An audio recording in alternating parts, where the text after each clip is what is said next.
Halo sahabatku, apa kabar kalian hari ini? Semoga selalu sehat dan bahagia ya. Kembali lagi bersama aku di channel Cerita Momo. Sahabatku, pernah nggak sih kalian membayangkan orang yang paling kalian percaya, justru adalah orang yang memegang pisau paling tajam di belakang punggung kalian? Hari ini, Momo akan membawakan kisah yang benar-benar menguras emosi.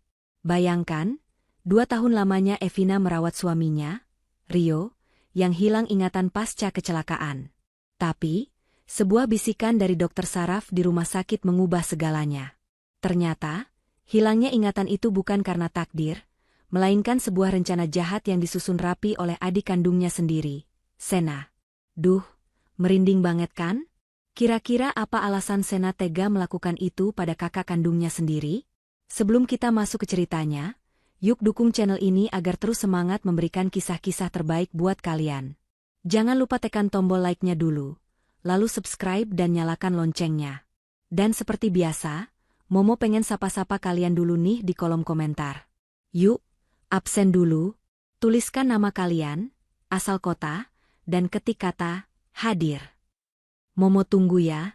Oke, kalau sudah siap mental dan siap tisu, mari kita masuk ke kisahnya. Ini dia, ingatan yang terpasung. Sudah 2 tahun lamanya rumah tangga Evina terasa begitu sunyi, meskipun suaminya, Rio, selalu ada di sisinya secara fisik. Kecelakaan tragis 2 tahun lalu telah merenggut segalanya dari Rio. Ingatannya, tawa renyahnya, dan sorot mata hangat yang dulu selalu menenangkan Evina. Kini, Rio hanyalah sosok pria pendiam yang lebih mirip cangkang kosong.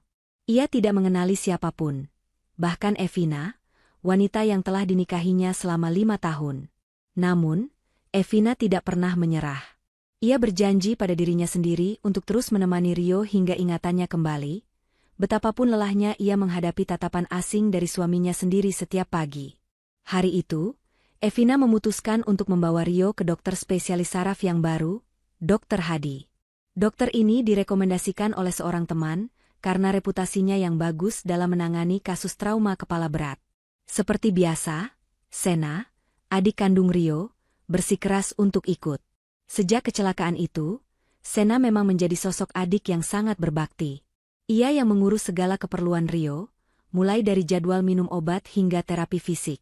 Bahkan seringkali, Sena terlihat lebih protektif daripada Evina sendiri.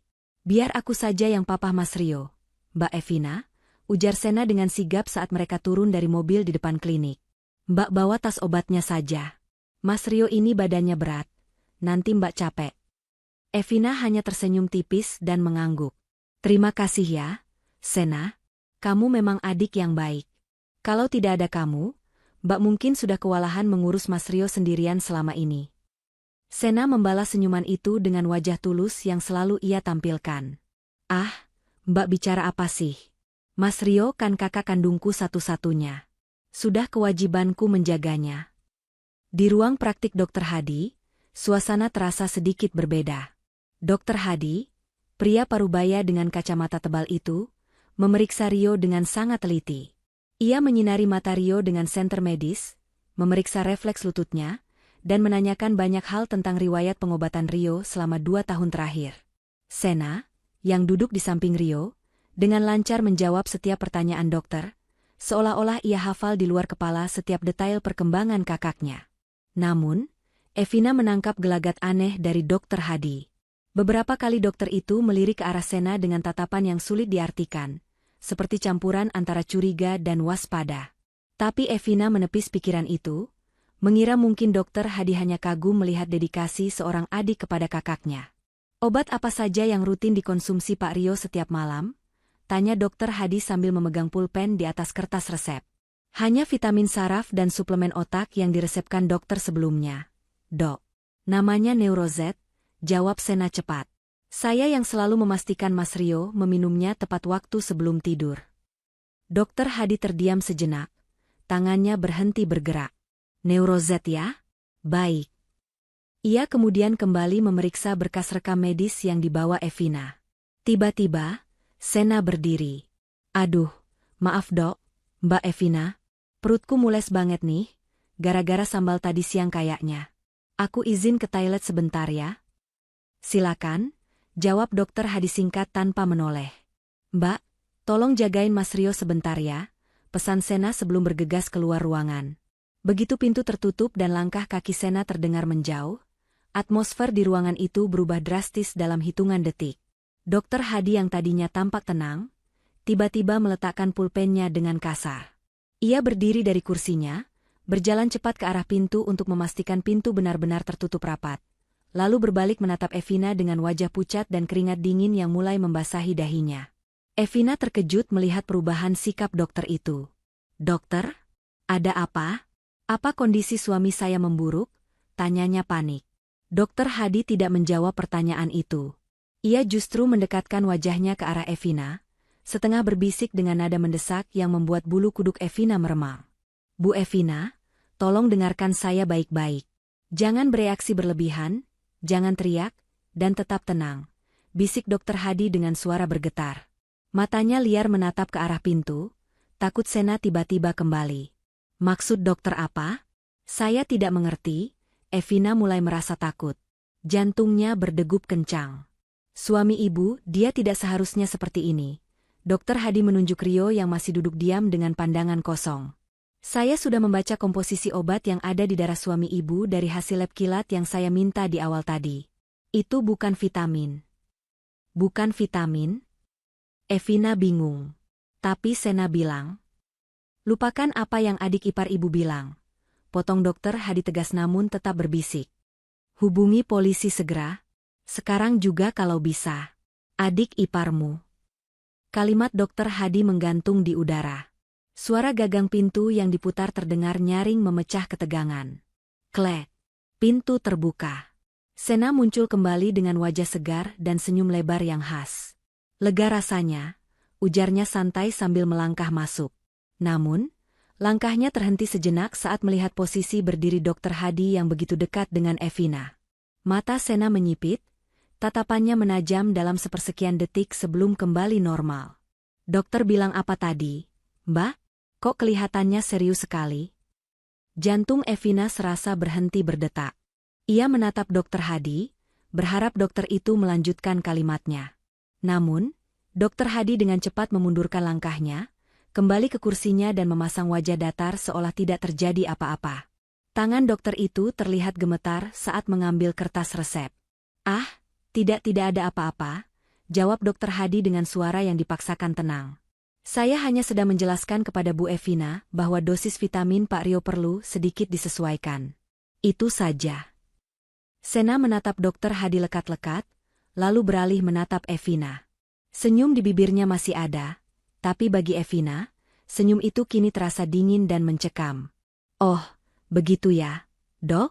Syukurlah kalau cuma masalah dosis. Saya kira ada kabar buruk. Sena berjalan mendekati Rio, merangkul bahu kakaknya dengan protektif. Ayo Mas Rio, kita pulang. Dokter sudah selesai. Evina masih terpaku di tempatnya. Kalimat Dokter Hadi yang terpotong terus terngiang-ngiang di kepalanya seperti rekaman rusak. Hubungi polisi segera. Adik iparmu. Apa yang sebenarnya terjadi? Apa yang disembunyikan Sena selama 2 tahun ini? Dan yang lebih mengerikan, apa yang sebenarnya diminumkan Sena kepada Rio setiap malam? Mbak Evina? Ayo, panggil Sena, membuyarkan lamunan Evina. Evina tersentak, berusaha sekuat tenaga menyembunyikan kegugupannya. Ia mengambil tas tangannya dengan tangan yang sedikit gemetar. Iya, Sena. Ayo.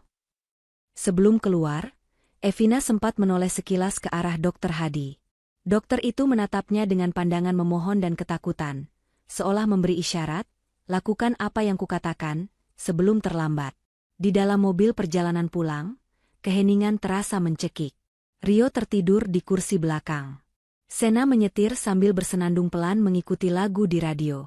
Evina duduk di samping Sena, memandang jalanan yang lewat di jendela, namun pikirannya berkecamuk hebat. Ia melirik Sena dari sudut matanya. Sosok adik ipar yang selama ini ia anggap malaikat penolong, tiba-tiba terlihat seperti orang asing yang mengerikan.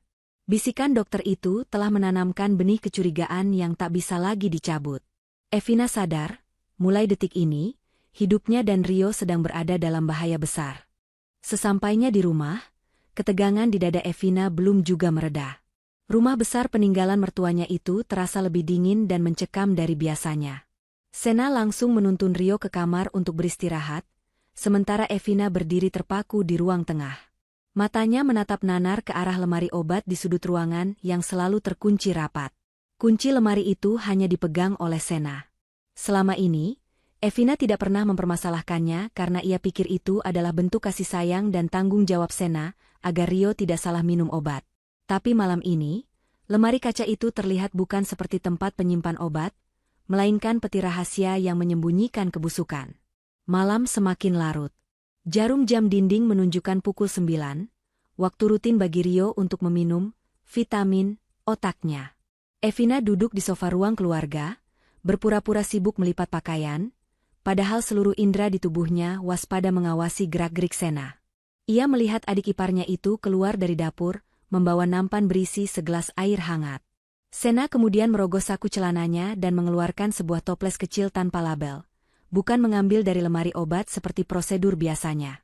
Jantung Evina berdesir hebat. Kenapa obat itu dibawa-bawa di saku celana? Kenapa tidak ditaruh di tempat semestinya? Waktunya minum vitamin, Mas Rio. Suara Sena terdengar lembut, tapi di telinga Evina kini nada itu terdengar seperti lonceng kematian. Evina sadar ia harus bertindak. Ia butuh sampel obat itu untuk membuktikan ucapan Dokter Hadi. 1 butir saja sudah cukup. Otaknya berputar cepat mencari cara tanpa menimbulkan kecurigaan Sena yang memiliki insting tajam. Saat Sena meletakkan toples kecil berisi kapsul berwarna merah jambu itu di atas meja makan dan berbalik badan hendak mengambil tisu di laci bufet, Evina melihat celah sempit. Dengan gerakan secepat kilat yang didorong oleh adrenalin, Evina menyambar toples itu. Tangannya gemetar saat membuka tutupnya, mengambil 1 kapsul merah jambu, dan menyembunyikannya ke dalam genggaman tangannya yang berkeringat. Ia meletakkan kembali toples itu tepat di posisi semula, hanya sepersekian detik sebelum Sena berbalik badan. "Loh, Mbak Evina kok belum tidur? Mukanya pucat begitu?" tanya Sena tiba-tiba, matanya menatap tajam ke arah tangan Evina yang terkepal di samping tubuh. Evina tersentak, nyaris menjatuhkan kapsul curian itu. Ia memaksakan sebuah senyuman kaku. Enggak, Sena. Mbak cuma agak pusing sedikit. Mungkin masuk angin. Sebentar lagi Mbak tidur kok. Elaknya sambil pura-pura memijat pelipis dengan tangan kirinya, sementara tangan kanannya menyembunyikan kapsul itu ke dalam saku daster. Sena menatapnya selidik selama beberapa detik yang terasa seperti berjam-jam, lalu mengangkat bahu acuh tak acuh. Ia kembali fokus pada Rio, mengeluarkan 1 kapsul, dan meminumkannya kepada kakaknya itu. Evina menahan napas, hatinya menjerit ingin menepis tangan Sena. Ia menyaksikan suaminya dengan patuh menelan benda yang kini dicurigainya sebagai racun itu. Dalam hati Evina berjanji, "Ini terakhir kalinya kamu minum racun itu, Mas. Aku janji." Keesokan harinya, matahari belum tinggi ketika Evina sudah memanaskan mesin mobil. Ia beralasan kepada Sena hendak pergi ke pasar induk di kota sebelah untuk mencari bumbu dapur pesanan mendiang ibu mertua yang sulit didapat di pasar dekat rumah. Sena sempat menawarkan diri untuk mengantar, tapi Evina menolak dengan alasan ingin sekalian berjalan-jalan melepas penat. Dengan tatapan curiga yang samar, Sena akhirnya mengizinkan, namun Evina bisa merasakan tatapan adik iparnya itu terus menusuk punggungnya hingga mobil keluar dari gerbang. Evina memacu mobilnya jauh keluar kota, sengaja menghindari apotek-apotek besar yang mungkin memiliki koneksi dengan keluarga mereka atau rumah sakit tempat Rio dulu dirawat. Ia berhenti di sebuah apotek tua di pinggiran kota yang tampak sepi namun dijaga oleh seorang apoteker pria parubaya yang terlihat sangat berpengalaman. Dengan tangan yang masih sedikit gemetar, Evina mengeluarkan kapsul merah jambu yang semalam ia bungkus rapat dengan tisu. Ia meletakkannya di atas etalase kaca di hadapan apoteker tersebut. "Pak, tolong bantu saya." Suara Evina terdengar parau, menahan tangis. "Bisa Bapak cek, ini obat apa sebenarnya?" "Adik ipar saya bilang ini vitamin otak mahal untuk suami saya yang hilang ingatan pasca kecelakaan. Tapi saya punya firasat buruk." Apoteker itu membetulkan letak kacamatanya yang melorot, lalu mengambil kapsul tersebut. Ia mengamatinya di bawah lampu terang, membuka cangkang kapsulnya sedikit untuk melihat tekstur serbuk di dalamnya, mencium aromanya, dan memeriksa kode kecil yang tercetak samar di badan kapsul. Wajah bapak itu seketika berubah serius. Dahi keriputnya berkerut dalam. Ia menatap Evina dengan pandangan prihatin bercampur kaget. Ibu yakin adik ipar ibu bilang ini vitamin? Tanya apoteker itu dengan nada rendah dan berat. Iya, Pak. Katanya Neurozet, suplemen impor untuk memperbaiki sel saraf yang rusak. Jawab Evina penuh berharap kecurigaannya salah dan ia hanya istri yang paranoid. Apoteker itu menggelengkan kepala perlahan namun tegas. Bu, maaf saya harus mengatakan ini. Ini bukan vitamin. Sama sekali bukan. Ini adalah obat golongan antipsikotik dosis tinggi. Zat aktif di dalamnya sangat kuat, biasanya hanya diresepkan oleh dokter jiwa untuk menenangkan pasien gangguan jiwa berat yang agresif, mengamuk, atau memiliki kecenderungan melukai diri sendiri. Dunia Evina serasa runtuh seketika. Kakinya lemas, hingga ia harus mencengkeram pinggiran etalase kaca, agar tidak ambruk ke lantai. Napasnya tercekat. Maksud Bapak obat penenang orang gila? Lebih dari sekadar penenang, Bu, lanjut apoteker itu menjelaskan fakta yang menyakitkan. Obat ini bekerja dengan cara menekan aktivitas sistem saraf pusat secara paksa. Efek samping utamanya adalah rasa kantuk yang luar biasa, linglung, gerakan tubuh yang melambat, dan penurunan fungsi kognitif atau kemampuan berpikir. Jika obat ini diberikan kepada orang yang otaknya sedang masa pemulihan trauma fisik, ingatan orang itu tidak akan pernah bisa kembali. Justru sebaliknya, otaknya akan terus ditidurkan. Dia akan menjadi seperti robot yang menurut saja, tanpa emosi, tanpa memori. Air mata Evina menetes deras membasahi pipinya. Bayangan wajah Rio yang selama 2 tahun ini selalu tampak kosong, tatapan matanya yang hampa, dan betapa seringnya Rio tertidur seharian seperti mayat hidup, semuanya kini masuk akal. Bukan karena kecelakaan itu Rio tidak sembuh-sembuh. Bukan karena takdir Tuhan ingatan Rio tidak kembali. Tapi karena Sena, adik kandung yang selalu dipuji-puji tetangga sebagai adik berbakti itu, sengaja meracuni kakaknya sendiri setiap hari. Sena sengaja membuat kakaknya tetap cacat mental. Apa bahayanya kalau obat ini dihentikan mendadak? Pak, tanya Evina di sela isak tangisnya. Akan ada efek putus obat, Bu. Pusing hebat, mual, mungkin halusinasi sebentar, tapi itu tanda otaknya mulai bangun lagi dari tidur panjangnya. Saran saya, Ibu harus hati-hati. Pemakaian jangka panjang obat ini tanpa indikasi medis bisa merusak ginjal dan hati secara permanen, saran apoteker itu dengan wajah cemas. Evina menyeka air matanya kasar. Rasa sedih yang tadi meluap kini berubah menjadi amarah yang membara di dada. Selama ini ia tidur di rumah yang sama dengan musuh dalam selimut. Sena bukan merawat Rio, Sena sedang menyandera Rio dalam tubuhnya sendiri. Kemarahan Evina memuncak membayangkan senyum manis Sena saat menyodorkan racun itu pada Rio. Terima kasih, Pak. Terima kasih banyak, ucap Evina dingin namun penuh tekad. Ia mengambil sisa serbuk kapsul itu dan menyimpannya kembali sebagai barang bukti. Di dalam mobil, Evina memukul setir sekuat tenaga, meluapkan emosinya yang tertahan. Biadab kamu, Sena. Tega-teganya kamu hancurkan hidup kakakmu sendiri. Teriaknya pada kesunyian kabin mobil. Namun, Evina sadar ia tidak boleh gegabah. Sena licik, manipulatif, dan pandai bersandiwara.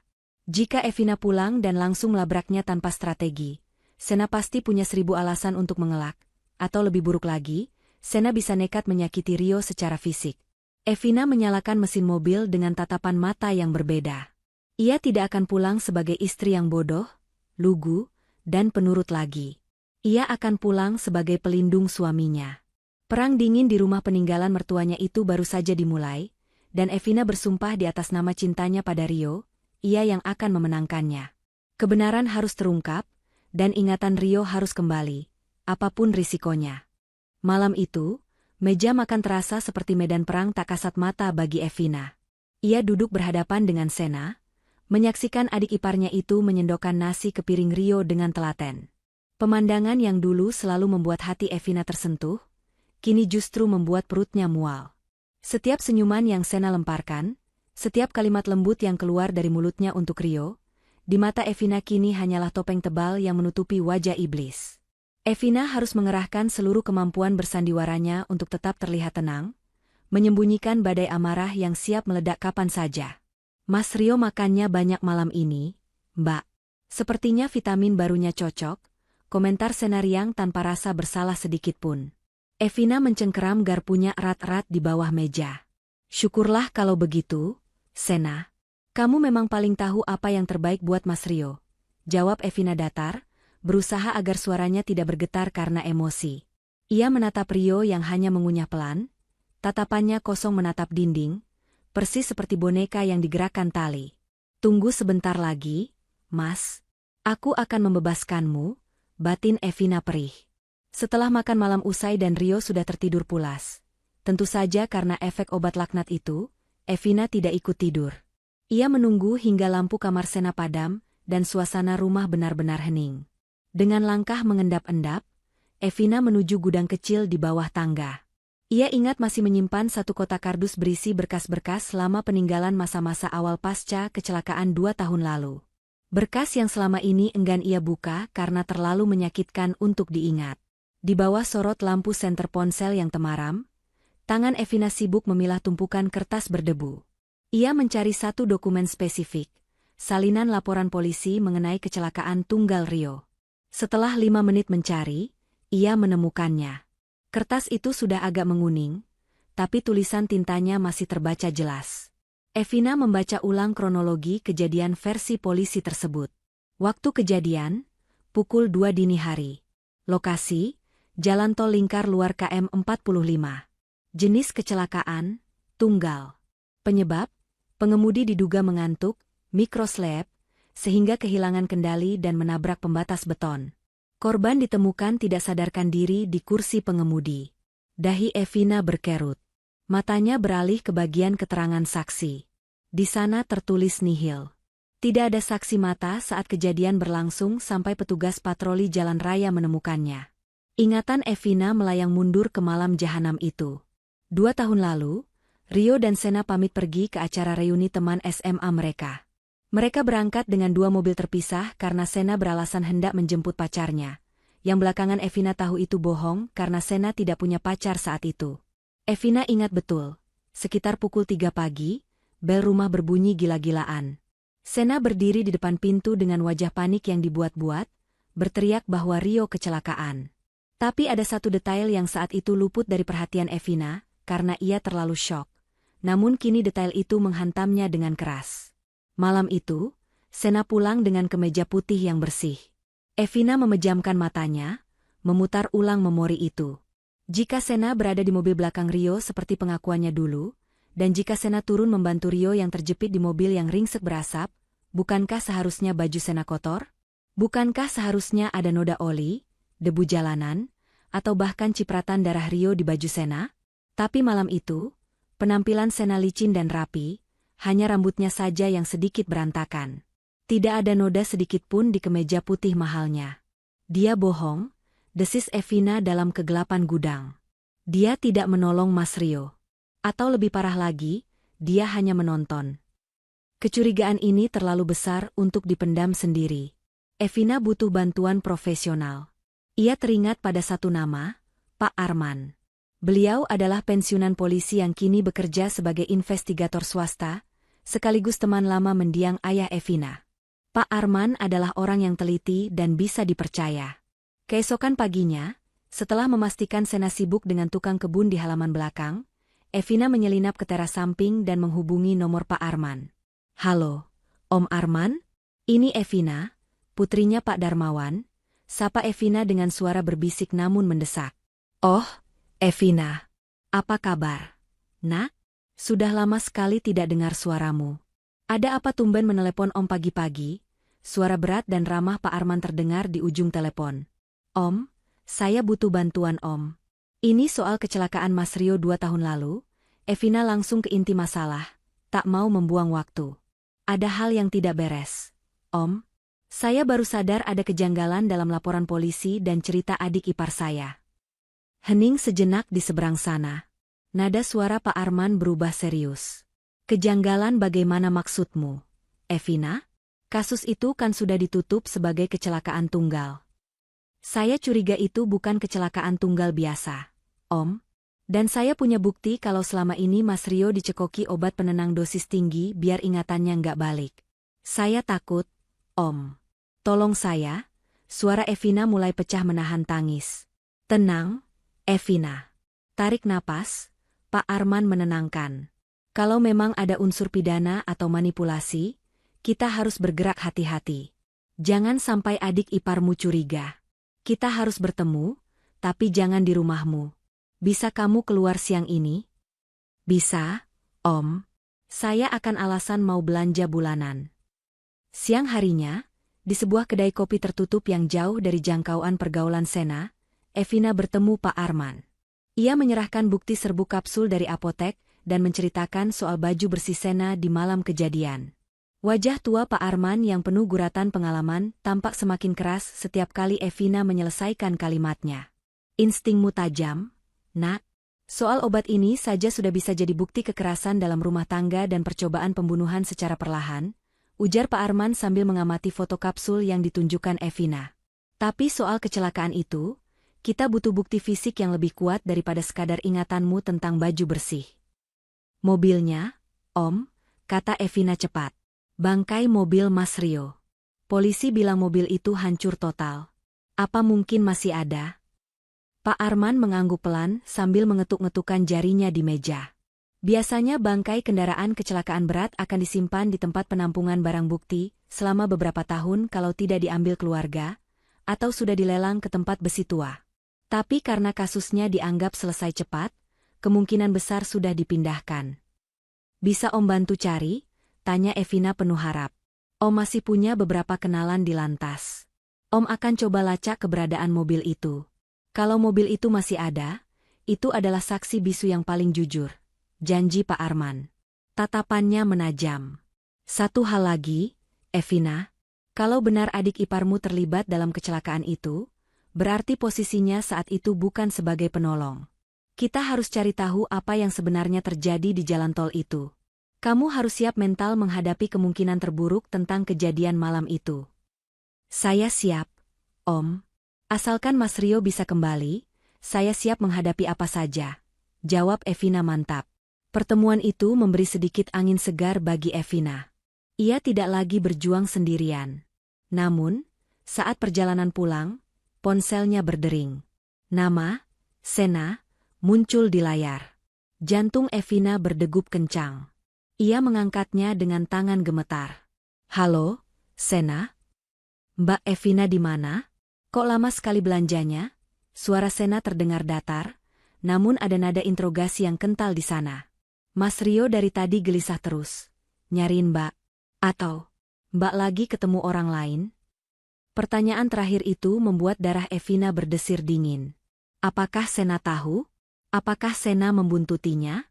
Evina melirik kaca spion, paranoid, mencari mobil yang mungkin mengikutinya. Jalanan di belakangnya tampak normal, tapi perasaan diawasi itu kini melekat erat di tengkuknya. Sena bukan lawan yang bisa diremehkan. Evina sadar, ia harus lebih licin daripada ular jika ingin menangkap basah adiknya sendiri. Ah, kamu ini bicara apa sih, Sena? Tadi antrean kasir panjang sekali. Ini Mbak sudah jalan pulang, jawab Evina berusaha terdengar kesal secara natural. Bilang Mas Rio, istrinya sebentar lagi sampai.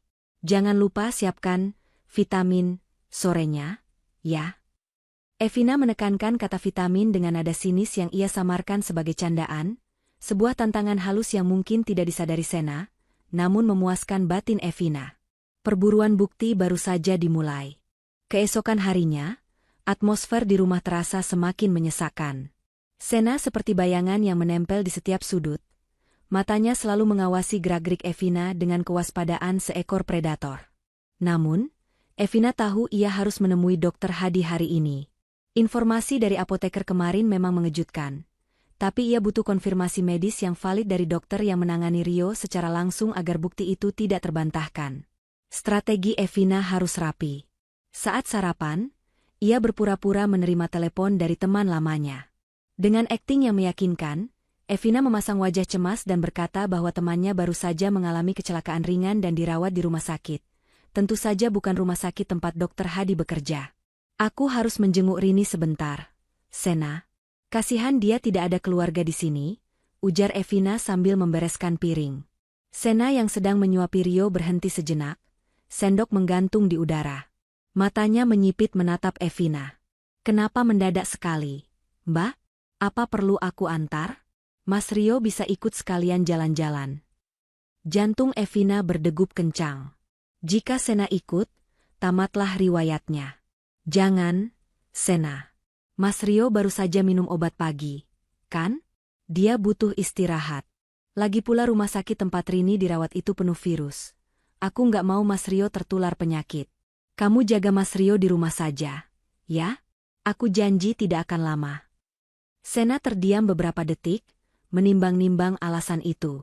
Akhirnya, ia mengangguk perlahan, meski sorot matanya masih menyeratkan ketidakpercayaan. Baiklah. Tapi hati-hati ya, Mbak. Jangan mampir ke tempat lain. Kalimat terakhir itu terdengar lebih seperti peringatan daripada perhatian. Evina segera bergegas pergi sebelum Sena berubah pikiran. Tempat pertemuan yang disepakati dengan Dr. Hadi bukanlah di ruang praktik, melainkan di sebuah taman kota yang cukup sepi, jauh dari keramaian pusat kota. Evina duduk di bangku taman dengan kacamata hitam dan masker, menyamarkan identitasnya. Tak lama kemudian, sosok pria parubaya dengan topi baseball dan jaket tebal duduk di ujung bangku yang sama. Itu Dr. Hadi. Ia tampak gelisah, terus-menerus menoleh ke kiri dan kanan. Terima kasih sudah mau datang, Dok, bisik Evina tanpa menoleh. Kita harus cepat, Bu Evina. Suara Dr. Hadi terdengar serak dan tertekan. Tangannya yang gemetar mengeluarkan sebuah amplop coklat dari balik jaketnya dan meletakkannya di antara mereka. Ini salinan hasil tes darah lengkap Pak Rio yang saya ambil diam-diam kemarin. Saya tidak memasukkannya ke rekam medis resmi rumah sakit karena sistem itu bisa diakses oleh siapa saja, termasuk adik ipar ibu jika dia meminta. Evina mengambil amplop itu dengan tangan dingin. Apa isinya, Dok? Buka dan baca bagian toksikologi, perintah Dr. Hadi. Evina membuka lembaran kertas itu. Di sana tertera deretan angka dan istilah medis yang tidak ia pahami. Namun ada beberapa baris yang ditandai dengan stabilo merah mencolok. Kadar klorpromazine dan halopridol di dalam darah suami ibu mencapai tingkat toksik. Jelas Dr. Hadi dengan nada geram yang tertahan. Dosis sebesar itu biasanya hanya digunakan untuk melumpuhkan pasien rumah sakit jiwa yang mengamuk hebat agar mereka pingsan atau tidak bisa bergerak. Ini bukan pengobatan, Bu. Ini pembunuhan karakter secara kimiawi. Evina membekap mulutnya sendiri, menahan isak tangis yang hendak meledak. Ya Tuhan, Rio. Adik ipar ibu dia sangat berbahaya, lanjut Dr. Hadi, suaranya kini bergetar ketakutan. Saya awalnya ragu untuk bicara karena 2 tahun lalu, saat saya masih menjadi residen di rumah sakit lain, saya pernah berurusan dengan keluarga pasien yang pengacaranya sangat kejam. Dan pengacara itu, ternyata adalah kenalan dekat adik ipar ibu. Sena pernah mengancam akan menghancurkan karir saya dan mencabut izin praktik saya dengan tuduhan malpraktik palsu, jika saya berani mengubah diagnosis kakaknya tanpa persetujuannya. Evina menoleh cepat, menatap Dr. Hadi dengan mata terbelalak. Sena mengancam dokter? Dr. Hadi mengangguk lemah. Dia bilang dia punya koneksi untuk membuat hidup saya dan keluarga saya menderita. Itulah kenapa selama ini dokter-dokter sebelumnya hanya diam atau memberi resep standar. Mereka takut, atau mungkin sudah dibungkam. Tapi kemarin, saat melihat kondisi Pak Rio yang sebenarnya fisik otaknya sehat, hati nurani saya tidak bisa diam lagi. Saya melihat hasil MRI terbaru. Tidak ada kerusakan permanen pada jaringan otak Pak Rio. Amnesia yang dialaminya sekarang murni, karena efek obat yang menekan fungsi memorinya secara terus-menerus. Informasi ini bagaikan oase di tengah gurun bagi Evina. Harapan itu nyata. Jadi, kalau obatnya dihentikan, ingatan suami saya bisa kembali. Bisa, Bu. Pasti bisa, tegas Dr. Hadi, matanya kini memancarkan keyakinan. Tapi prosesnya tidak akan mudah. Pak Rio akan mengalami gejala putus obat atau sakau yang parah. Dia akan sakit kepala hebat, mual, tremor, bahkan mungkin berhalusinasi. Itu adalah reaksi otak yang kaget, karena tiba-tiba bangun setelah dipaksa tidur selama 2 tahun. Ibu harus kuat menghadapinya. Jangan beri dia obat itu lagi, ganti dengan vitamin biasa atau plasebo. Saya akan melakukannya, Dok. Apapun caranya, janji Evina. Satu hal lagi, Bu. Dokter Hadi menahan lengan Evina saat wanita itu hendak berdiri. Jika adik ipar ibu tahu efek obatnya mulai hilang, dia pasti akan curiga. Dia mungkin akan melakukan sesuatu yang drastis. Lindungi suami ibu. Bawa dia pergi jika perlu. Saya mengerti. Terima kasih, Dok. Anda pahlawan bagi keluarga kami. Evina meninggalkan taman itu dengan langkah yang jauh lebih ringan namun hati yang waspada. Di dalam tasnya kini tersimpan bukti medis yang tak terbantahkan. Namun, peringatan Dokter Hadi terngiang di telinganya. Sena akan melakukan sesuatu yang drastis. Sesampainya di rumah, hari sudah beranjak sore. Evina masuk ke ruang tengah dan mendapati pemandangan yang membuat darahnya mendidih. Sena sedang duduk di sofa, menonton televisi sambil memijat kaki Rio yang tertidur pulas di sampingnya. Di atas meja, terdapat segelas susu yang sudah kosong. Sudah pulang. Mbak, gimana temannya? Tanya Sena tanpa menoleh, matanya tetap terpaku pada layar TV. Sudah agak mendingan, jawab Evina singkat, berusaha menetralkan suaranya. Ia melirik gelas kosong itu. Mas Rio sudah minum obat sore? Sena menoleh perlahan, senyum tipis terukir di bibirnya. Senyum yang tidak mencapai matanya. Sudah dong, Mbak. Aku kan gak pernah lupa.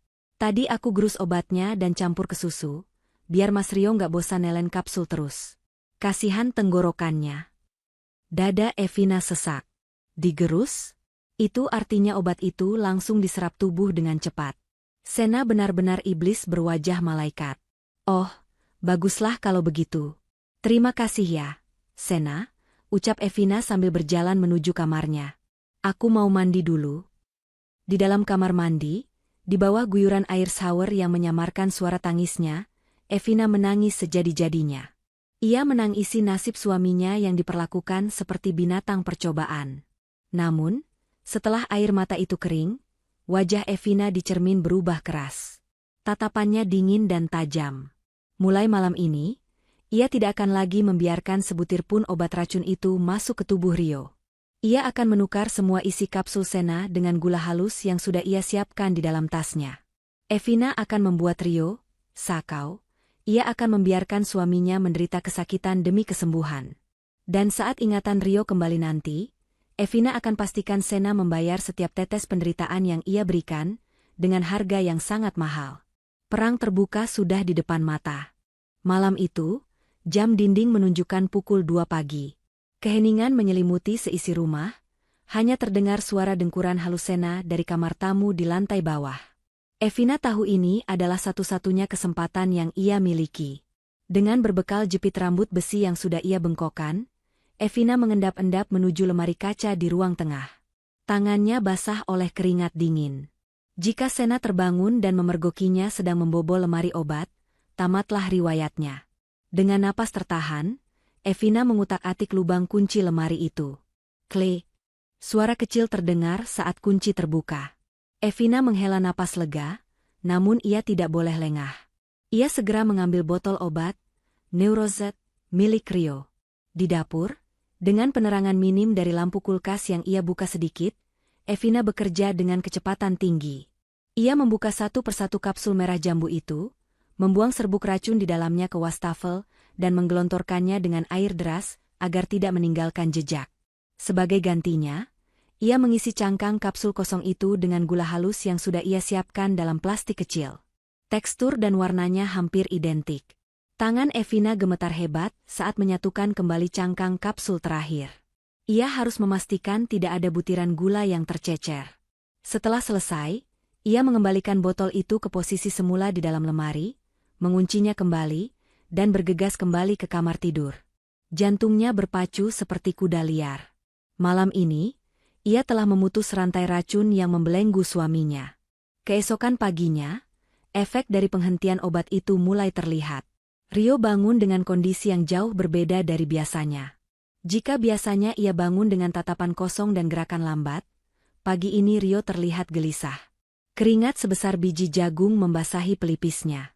Tangannya gemetar hebat saat memegang gelas air minum, hingga air tumpah membasahi piyama. Mas? Mas Rio kenapa? Tanya Sena yang baru saja masuk ke kamar membawa nampan sarapan. Wajah Sena tampak panik melihat kondisi kakaknya yang menggigil. Sakit kepala? Rintih Rio sambil memegangi kepalanya dengan kedua tangan. Suaranya serak dan berat, namun terdengar lebih hidup dibandingkan gumaman tak jelas yang biasa ia keluarkan selama 2 tahun terakhir. Sakit sekali. Evina yang berdiri di samping tempat tidur berusaha menyembunyikan rasa ibanya. Ia ingat kata-kata Dokter Hadi, dia akan sakau. Ibu harus kuat. Evina memijat lembut punggung Rio. Tahan ya, Mas. Ini cuma pusing biasa, bisik Evina, mencoba menenangkan suaminya sekaligus menenangkan dirinya sendiri. Sena meletakkan nampan dengan kasar di atas meja nakas. Ini bukan pusing biasa, Mbak. Lihat Mas Rio. Badannya gemetar semua. Serunya dengan nada tinggi. Ia segera meraih botol obat di laci, botol yang isinya sudah ditukar Evina semalam. Mas Rio harus minum obatnya sekarang. Mungkin dosis semalam kurang bereaksi karena dicampur susu. Sena dengan cekatan mengeluarkan 2 kapsul sekaligus. Evina menahan napas. Minumlah, Mas. Itu cuma gula, batinnya. Rio menelan kapsul-kapsul itu dengan susah payah. Sena tampak lega, berharap efek penenang segera bekerja dan membuat Rio kembali menjadi boneka yang patuh. Ia duduk di tepi ranjang, mengusap lengan Rio. Sabar ya, Mas. Sebentar lagi obatnya bekerja. Mas Rio akan tenang lagi. Namun, 1 jam berlalu, 2 jam berlalu, ketenangan yang ditunggu Sena tidak kunjung datang. Justru sebaliknya, kondisi Rio semakin kacau. Karena yang diminum hanyalah gula, efek withdrawal atau putus obat di otak Rio semakin menjadi-jadi. Rio mulai mengerang kesakitan, berguling-guling di tempat tidur sambil menutup telinganya rapat-rapat. Berisik. Matikan suaranya. Berisik. Teriak Rio tiba-tiba, membuat Sena dan Evina terlonjak kaget. Suara apa? Mas? Tidak ada suara apa-apa di sini. Sepi kok. Kata Sena bingung. Wajahnya mulai pucat. Ia belum pernah melihat kakaknya seagresif ini. Suara klakson. Rem. Cheat. Rio berteriak histeris. Matanya melotot menatap langit-langit kamar, seolah sedang melihat film horor yang tidak kasat mata. Tubuhnya kejang sesaat, seakan sedang merasakan benturan keras. Evina sadar, ingatan sensorik Rio sedang memaksa keluar. Otaknya yang selama ini ditidurkan paksa kini bangun dengan kaget, memutar ulang rekaman memori terakhir sebelum kecelakaan, suara rem dan benturan. Sena mundur beberapa langkah, ketakutan terpancar jelas di matanya. Mbak, kenapa Mas Rio jadi begini? Obatnya kok nggak mempan? Harusnya dia tidur. Gumam Sena, lebih kepada dirinya sendiri. Mungkin tubuh Mas Rio sudah kebal sama obat itu. Sena, sahut Evina cepat, memanfaatkan kebingungan adik iparnya. Atau mungkin obat itu memang tidak cocok. Kita harus bawa ke dokter lagi. Enggak, tolak Sena keras, matanya liar. Enggak perlu ke dokter. Ini cuma fase adaptasi. Dosisnya yang kurang. Ya, pasti dosisnya kurang. Sena mondar-mandir di kamar dengan gelisah, menggigit kukunya. Nanti siang aku akan kasih 3 kapsul. Dia harus tenang. Dia nggak boleh ngamuk begini, tetangga bisa dengar. Evina menatap tajam punggung Sena. Ketakutan Sena bukan pada kesehatan Rio, tapi pada suara Rio. Sena takut jika Rio terus berteriak, ia akan mulai menceracaukan hal-hal yang seharusnya tetap terkubur. Sena takut Rio mengingat kejadian malam itu. Siang harinya, suasana rumah makin mencekam. Rio menolak makan. Ia terus meracau tentang lampu silau, dan setir mobil. Setiap kali Rio menyebut kata mobil, wajah Sena semakin tegang. Ia memaksa Rio meminum 3 kapsul sekaligus, yang tentu saja lagi-lagi hanya berisi gula. Ketika Rio tak kunjung tenang juga, dan malah mencoba bangun dari tempat tidur dengan langkah sempoyongan, kesabaran Sena habis. Ia mendorong tubuh Rio kembali ke kasur dengan kasar, jauh lebih kasar dari perlakuan seorang adik yang katanya sayang. Tidur, Mas. Ku bilang tidur. Bentak Sena di depan wajah Rio. Evina yang melihat itu langsung pasang badan. Ia mendorong bahu Sena menjauh. Jangan kasar sama suamiku, Sena. Dia sedang sakit. Sena menoleh ke arah Evina dengan napas memburu. Topeng adik manisnya retak sejenak, memperlihatkan sisi gelap yang selama ini ia sembunyikan. Mbak jangan ikut campur. Kalau Mas Rio keluar kamar dan ngomong ngawur di depan orang, kita semua yang malu. Dia gila, Mbak. Dia makin gila. Dia tidak gila, dia hanya kesakitan. Balas Evina tak kalah sengit. Sena mendengus kesal, lalu membanting pintu kamar dan pergi keluar. Evina segera mengunci pintu dari dalam. Ia berbalik memeluk Rio yang masih gemetar di pojok tempat tidur. Sakit, Dek, sakit. Rintih Rio dalam pelukan istrinya. Panggilan, Dek, itu membuat air mata Evina tumpah. Sudah 2 tahun Rio tidak memanggilnya dengan sebutan sayang itu. Sabar ya, Mas. Lawan rasa sakitnya. Aku di sini, bisik Evina di telinga suaminya. Keluarkan semuanya, Mas. Ingat semuanya. Jangan biarkan obat jahat itu menang. Di luar kamar, Evina mendengar langkah kaki Sena yang mondar-mandir di depan pintu, lalu suara percakapan telepon yang samar. Evina menempelkan telinganya ke daun pintu. Iya, Dok. Obatnya nggak mempan sama sekali. Dia malah ngamuk-ngamuk. Aku butuh dosis yang lebih tinggi, yang suntik kalau perlu. Iya, secepatnya. Malam ini aku ambil. Evina terkesiap. Sena berencana menyuntik Rio. Gula mungkin bisa mengelabui Sena lewat kapsul, tapi jika Sena membawa obat suntik cair, Evina tidak akan bisa menukarnya. Waktu Evina semakin sempit. Ia harus memicu ingatan Rio sepenuhnya sebelum Sena kembali membawa jarum suntik itu nanti malam. Suara deru mesin mobil Sena yang menjauh dari halaman rumah terdengar, seperti musik pembebasan bagi Evina. Ia tahu, adik iparnya itu sedang pergi menemui koneksi gelapnya untuk mendapatkan obat suntik dosis tinggi. Waktu Evina tidak banyak. Mungkin hanya 1 atau 2 jam sebelum Sena kembali dengan senjata barunya untuk melumpuhkan Rio total. Di dalam kamar, Rio sudah sedikit tenang setelah Evina memberinya teh hangat manis, meski keringat dingin masih membasahi tubuhnya. Mas, aku harus pergi sebentar. Bei Ijah akan jaga di depan pintu. Jangan bukakan pintu untuk siapapun selain aku, ya? Pesan Evina sambil mencium kening suaminya yang panas. Rio hanya mengangguk lemah. Matanya menyiratkan ketakutan anak kecil yang ditinggal ibunya. Evina bergegas keluar, memanggil Bei Ijah, asisten rumah tangga senior yang sudah bekerja sejak zaman mertuanya masih hidup. Bei, tolong kunci pintu depan dan gerbang. Kalau Sena pulang, bilang saya sedang beli bubur di depan kompleks sebentar.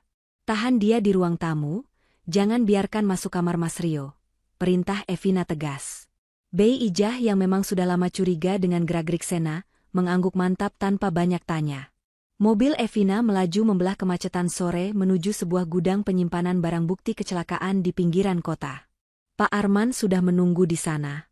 Pria tua itu berdiri di samping sebuah onggokan besi yang nyaris tak berbentuk, ditutupi terpal biru setengah terbuka. Itu adalah mobil Rio. Mobil yang menjadi saksi bisu tragedi 2 tahun lalu. Terima kasih sudah datang cepat, Evina, sambut Pak Arman dengan wajah serius. Di sebelahnya berdiri seorang montir tua dengan pakaian berminyak. Ini Pak Darto, ahli forensik kendaraan yang dulu sering bantu saya di kepolisian. Dia menemukan sesuatu yang terlewatkan, atau sengaja dilewatkan, oleh penyidik waktu itu. Evina menatap bangkai mobil itu dengan dada sesak. Bagian depannya hancur lebur, kaca depan pecah berkeping-keping. Membayangkan suaminya ada di dalam sana membuat lututnya lemas. Lihat ini, Bu, Pak Darto menunjuk ke arah kursi pengemudi yang sudah penyok dan miring. Saat tabrakan terjadi, mekanisme rel kursi ini macet total akibat benturan keras di sasis bawah. Jadi posisi kursi ini terkunci mati, persis seperti posisinya saat tabrakan terjadi 2 tahun lalu. Evina mendekat, mengamati kursi kulit yang sudah sobek-sobek itu. Suami ibu tingginya berapa? Tanya Pak Darto. Sekitar 170 cm, Pak. Standar, jawab Evina. Pak Darto mengangguk, lalu mengeluarkan meteran. Nah, disitulah kuncinya. Jarak dari sandaran kursi ke pedal gas dan rem di bawah sana adalah 110 cm.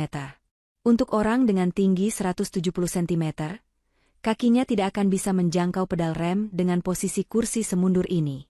Kaki suami ibu akan menggantung di udara. Evina terbelalak. Ia menatap ruang kaki yang begitu luas di bawah setir. Kursi ini disetel untuk pengemudi dengan tinggi badan minimal 180 cm sampai 185 cm. Jelas Pak Darto lagi. Siapapun yang menyetir mobil ini saat menabrak pembatas jalan, pastilah orang yang jangkung. Bukan suami ibu. Seketika, bayangan Sena melintas di benak Evina. Sena yang tinggi tegap, posturnya jauh lebih tinggi dari Rio karena rutin olahraga basket sejak kuliah. Tingginya hampir 185 cm. Jadi, suara Evina tercekat, Mas Rio tidak menyetir. Mustahil dia menyetir, potong Pak Arman tegas. Fisika tidak bisa bohong. Kursi ini membuktikan ada orang lain yang mengemudi, menabrak, lalu kabur atau memindahkan posisi korban. Dan mengingat suami kamu ditemukan di kursi pengemudi dalam keadaan pingsan, berarti setelah tabrakan, ada seseorang yang menyeret tubuh suami kamu dari kursi penumpang ke kursi pengemudi untuk merekayasa posisi. Evina menutup mulutnya, menahan jeritan ngeri. Ia membayangkan Rio yang terluka parah, berdarah-darah, bukannya ditolong, malah diseret-seret seperti barang rongsokan oleh adiknya sendiri demi menutupi kesalahan. Betapa kejamnya hati Sena. Pantas saja baju Sena bersih malam itu. Dia tidak memeluk kakaknya yang terluka, dia hanya memindahkan objek untuk mengambing hitamkan kakaknya. Ada satu lagi, Bu, tambah Pak Darto sambil menunjuk ke bagian dashboard yang retak. Di sini ada bekas hantaman benda tumpul yang bentuknya tidak sesuai dengan benturan dashboard. Kemungkinan kepala korban terbentur ke samping, bukan ke depan. Ini konsisten jika korban duduk di kursi penumpang, bukan di kursi pengemudi yang ada airbag-nya. Airbag pengemudi mengembang, tapi airbag penumpang dimatikan manual atau rusak. Suami ibu murni menerima benturan tanpa pelindung.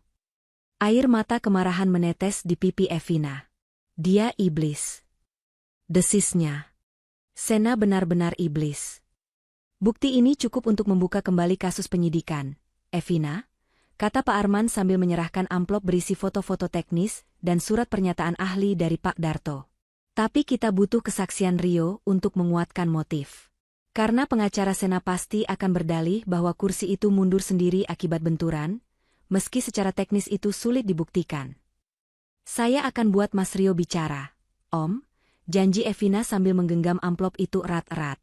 Malam ini juga. Evina memacu mobilnya pulang dengan kecepatan tinggi. Langit sudah gelap, sekelam hatinya. Ia tidak lagi merasa takut pada Sena. Rasa takut itu telah berganti menjadi kebencian yang membakar semangat juangnya. Ia harus sampai di rumah sebelum Sena. Namun, saat Evina membelokkan mobil masuk ke halaman rumah, ia melihat mobil Sena sudah terparkir miring di garasi. Lampu ruang tamu menyala terang. Jantung Evina berdegup kencang. Ia terlambat. Evina berlari masuk ke dalam rumah. Di ruang tengah, ia melihat Bei Ijah berdiri gemetar di sudut ruangan dengan wajah pucat. Bei, mana Sena? Tanya Evina panik. Di kamar Den Rio, Non. Bibik nggak berani halangin, Den Sena ngamuk tadi. Isak Bei Ijah ketakutan. Tanpa membuang waktu, Evina berlari menuju kamar Rio. Pintu kamar itu tertutup rapat. Dari dalam, terdengar suara Rio mengerang tertahan, seperti orang yang sedang dibekap. Buka mulutnya, Mas. Ini demi kebaikan Mas Rio. Terdengar suara Sena dari dalam, nadanya tinggi dan frustrasi. Jangan melawan. Diam. Lepas. Suara Rio terdengar lemah. Brak. Evina menendang pintu kamar itu sekuat tenaga hingga terbuka lebar. Pemandangan di depannya membuat darahnya mendidih. Sena sedang menindih tubuh Rio di atas kasur. Satu tangannya mencengkram rahang Rio agar terbuka, sementara tangan lainnya memegang sebuah alat suntik berisi cairan bening. Hentikan, Sena, teriak Evina menggelegar. Sena menoleh kaget, jarum suntik itu melayang hanya beberapa sentimeter dari lengan Rio. Wajah Sena merah padam, matanya liar seperti orang gila. Mbak Evina? Bagus Mbak pulang. Mas Rio ngamuk lagi, aku harus kasih obat penenang ini biar dia nggak kejang. Jangan sentuh suamiku dengan tangan kotormu itu. Evina melangkah maju, tidak ada lagi keraguan di matanya. Ia melempar amplop bukti dari Pak Arman ke wajah Sena. Foto-foto bangkai mobil dan kursi pengemudi itu berhamburan di atas kasur, tepat di depan mata Sena. Apa-apa ini? Sena mundur selangkah, fokusnya terpecah. Ia melihat foto kursi mobil yang penyok itu. Wajahnya yang merah karena marah seketika berubah pucat pasi, seputih kertas. Itu bukti dosa-dosamu 2 tahun lalu. Sena, ujar Evina dingin, suaranya menusuk tajam. Kursi pengemudi itu setelan kakimu yang panjang, bukan kaki Mas Rio. Kamu yang nyetir malam itu, kan? Kamu yang nabrak, dan kamu yang korbankan kakakmu sendiri. Tangan Sena gemetar hebat, hingga alat suntik itu terlepas dari genggamannya, dan jatuh menggelinding ke lantai. Rahasia busuk yang ia kubur selama 2 tahun, kini terbongkar telanjang di hadapannya. Rio yang terbaring di kasur, melihat foto mobil hancur itu dengan mata terbelalak. Napasnya tercekat. Kepingan puzzle di kepalanya mulai menyatu dengan cepat, dipicu oleh rasa sakit dan bukti visual yang nyata. Mobil itu. Bisik Rio serak, matanya menatap nanar foto tersebut. Aku ingat aku duduk di kiri. Sena, kamu yang bawa mobil? Sena terpojok. Ia menatap Evina dan Rio bergantian, lalu pandangannya jatuh pada pintu keluar yang masih terbuka. Suasana di kamar tidur itu membeku. Waktu seolah berhenti berputar. Sena berdiri mematung di sisi tempat tidur, wajahnya yang pucat pasi diterpa cahaya lampu kamar yang temaram. Rahang adik ipar Evina itu mengeras, matanya bergerak liar mencari celah untuk melarikan diri dari kenyataan yang baru saja menghantamnya. Rio, yang masih terbaring lemah namun dengan kesadaran yang perlahan pulih, menatap adiknya dengan campuran rasa sakit dan ketidakpercayaan yang mendalam. Mas Rio ngomong apa sih? Sena tertawa sumbang, tawa yang terdengar sangat dipaksakan dan kering. Ia mundur selangkah, menjauh dari foto-foto yang berserakan. Mbak Evina pasti sudah cuci otak Mas Rio, ya? Foto-foto rongsokan besi tua itu nggak membuktikan apa-apa. Itu cuma sampah. Jangan mengelak lagi, Sena, sergah Evina. Ia melangkah maju, memposisikan dirinya di antara Sena dan Rio, melindungi suaminya layaknya induk singa.